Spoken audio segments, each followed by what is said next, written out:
বলছে আপনি কখনো মাঠে আসতে পারবেন না, রাত্রে কখনো মাঠে আসতে পারবেন না সেটা বলছে। নবীন সংঘের কোচের কথা সমর্থন করে ক্ষোভ দুঃখ উগরে দিয়েছেন ক্লাবটার সাধারণ সম্পাদকও, দিয়েছেন অভিযোগের ফিরিস্তি। যে জিনিসটা দেখছি যে আম্পায়াররা আসলে অসহায় ছিল, তারা কয়েকবার চেষ্টা করছে খেলা বন্ধ করতে, কিন্তু কোঅর্ডিনেটর সাহেবের হুমকিতে তারা আসলে পারে নাই। উপরের যে অফিসিয়ালরা, কেন আমার সামনেই উপর থেকে তাদের কাছে ফোন আসছে কেন খেলা হচ্ছে না, তখন মাঠ কিন্তু প্রিপেয়ার্ড না, তো তারা বলতেছে যে এই অবস্থা না, খেলা চলতে হবে। এটা আমি নিজের কানে শুনছি, ম্যাচ রেফারির কাছে ফোন আসছে। এখন জিনিস হচ্ছে তারাও এখন বলে যে আমরা কি করব। বিসিবির পরিচালক ইনভলভ না হলে থার্ড ডিভিশন কোঅর্ডিনেটরের এই কাজ করার কথা না, অবশ্যই ইনভলভ। অভিযোগের একটা অংশ যার দিকে তিনি করেছেন আত্মপক্ষ সমর্থন। আমি একজন কোঅর্ডিনেটর, আমি তো ম্যাচ চালাতে বাধ্য করতে পারি না বা হুমকিও দিতে পারি না। ম্যাচ চালানোর একেবারে সম্পূর্ণ আম্পায়ারের। এখন ওরা আমার উপর দোষারোপ দিল কেন, ব্লেম দিল কেন, তা তো আর আমি জানি না। যে যাই বলুক ঘটনা ঘটছে সেটা বিসিবি নির্বাচনকে সামনে রেখেই, এমনটাই মনে করে ভুক্তভোগী ক্লাবগুলো। তারা জানান বিসিবি সভাপতিকে আড়ালে রেখেই নাকি ক্লাব ক্রিকেট নিয়ে নোংরামি করে যাচ্ছেন বিসিবির কয়েকজন পরিচালক। ক্লাবগুলোর দাবি একমাত্র নাজমুল হাসান পাপনের হস্তক্ষেপেই থামতে পারে খেলার মাঠের এই সমস্ত অনিয়ম। কোঅর্ডিনেটরই তাদের হুমকি দিচ্ছে মাঠে বেড়াতে খেলা হইতে। দেব চৌধুরী, ৭১। কাল থেকে সমুদ্র শহর কক্সবাজার মেতে উঠবে ক্রিকেট উৎসবে। অপেশাদার ক্রিকেটারদের সবচেয়ে বড় আসর লাস্ট ম্যান স্ট্যান্ড শুরু বৃহস্পতিবার থেকে। অপেশাদারদের সাথে আছেন বেশ কজন সাবেক টাইগার।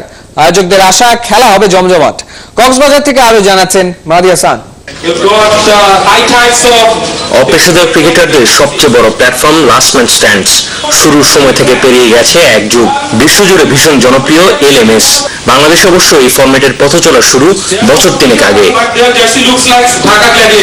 আগের বিভিন্ন আসরের চ্যাম্পিয়নদের নিয়ে কক্সবাজার ওপেন। সেরা দল পাবে চলতি বছর শেষে কেপটাউনে এলএমএস বিশ্ব চ্যাম্পিয়নশিপে বাংলাদেশের পতাকা ওড়ানোর সুযোগ। সেই জার্নি শুরু হয়ে গেল সাগরপাড়ের 5 তারকা হোটেলে জমকালো এই উদ্বোধনী অনুষ্ঠানে। পুরানো প্লেয়াররা এখানে আছে, যারা আজকে গোল্লা আছে, রফিক আছে, সুমন আছে। আই থিঙ্ক আমরা যদি এদের অ্যাট্রাক্ট করতে পারি, definitely we can do something. প্রত্যেকটা টিম যারা আছে তারা সবাই আগে খেলেছে। জাস্ট লেজেন্ডস অফ বিডি যে টিমটা আমাদের একমি যেটা করেছি আমরা, ওইটা ওদের জন্য এটা ফার্স্ট টাইম। এই বছর আসলে পরিচিতি পাওয়া, নেক্সট বছর দেখা যাবে কি হয়। 9 দলের আসরে বড় আকর্ষণ কিংবদন্তি সাবেক ক্রিকেটাররা। 100 বলে খেলা, 8 জন ব্যাটসম্যান।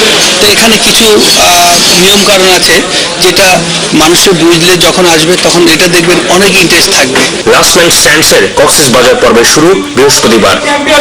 মাহদি হাসান, ৭১, কক্সবাজার। এতদিন টাকা না পেলে ক্লাবের হয়ে খেলতে চাইতো না ফুটবলাররা। এবার টাকা না পেলে মাঠেই নামবে না ক্লাবগুলা। সোজা কথা জানিয়ে দিয়েছে বাফুফেকে।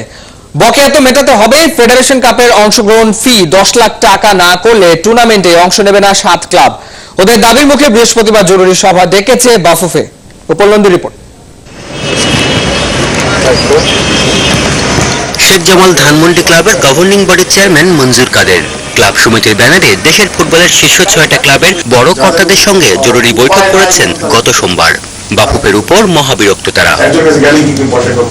ক্লাব সমিতি থেকে বাফুফে বরাবর ইস্যুকৃত চিঠি ফেডারেশন ইমেইলে দেওয়া হয়েছে। চিঠিতে ক্লাবগুলোর দাবিগুলো পরিষ্কার। মৌসুম শুরুর আগে সব ক্লাবের সকল বকেয়া পরিশোধ করতে হবে বাফুফেকে। জানাতে হবে সব টুর্নামেন্ট লিগের অংশগ্রহণ আর প্রাইজ মানির পরিমাণ।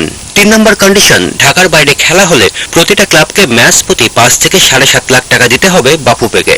একমত হয়ে চিঠিতে স্বাক্ষর করেছে শেখ জামাল ধানমন্ডি, শেখ রাসেল কেসি, ঢাকা মোহামেডান সাইব স্পোর্টিং ক্লাব, চট্টগ্রাম আবহনীয়ার মুক্তিযোদ্ধার কর্তারা। আমাদের এক দফা এক দাবি, আমরা ডিসাইড করি আমাদের পেমেন্ট গুলো আগে বকেয়া এগুলো ক্লিয়ার না করলে, আর সামনে যে আমরা পার্টিসিপেট করব সেই পার্টিসিপেশন মানি কত হবে সেটাকে স্ট্যান্ডার্ড মানি ধার্য করতে হবে, এবং প্রাইজ মানিটাও স্ট্যান্ডার্ড মানি ধার্য করতে হবে।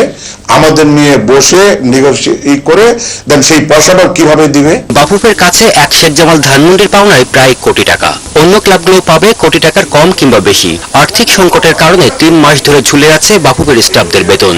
সেই বাফুফে কিভাবে মেটাবে ক্লাবগুলোর কোটি কোটি টাকার পাওনা? বকেয়া না পেয়ে ফেডারেশন কাপে খেলবে তো ক্লাবগুলো? সম্ভব কি সম্ভব না? let them think about it. If they cannot do it, how can we go and participate again? How can we go and play? We don't want to play like that. 7 ক্লাবের ultimatum সম্পর্কে জানে বাফুফে, তবে ওসবকে পাত্তা না দিয়ে মঙ্গলবার ঠিকই সেরেছে federation cup.